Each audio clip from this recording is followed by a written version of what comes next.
Okay, so first things first, I need to acknowledge that this box is already open because it was a birthday present and I couldn't leave it in the box because I wouldn't have known what it was. But anyway, that aside, let's carry on. So inside the box is a small leaflet, pamphlet.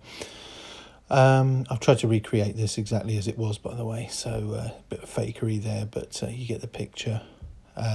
Well packed, well protected. The helmet also was quite well oiled to protect from corrosion, keep it clean, that sort of thing. It's heavy, as I realised when you lift it out. Very, very well made, very sturdy. Nice and shiny as well. Lovely sort of riveting. Yeah, really well made. And there's the back.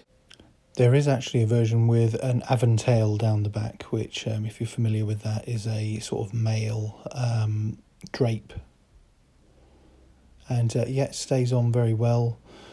Even with the loose sort of fitting, you can move your head forward and back, side to side, and it stays on very well. The fitting is good. There's both sides there.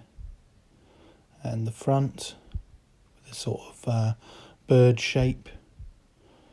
And there's just this pamphlet which features some of their other products from Grimfrost in a sort of arty, recreatory type of way. But yeah, fantastic gift. I was happy to receive it and would definitely recommend this product. That's it for this video. Don't forget to like, share and most importantly subscribe. Thanks for watching.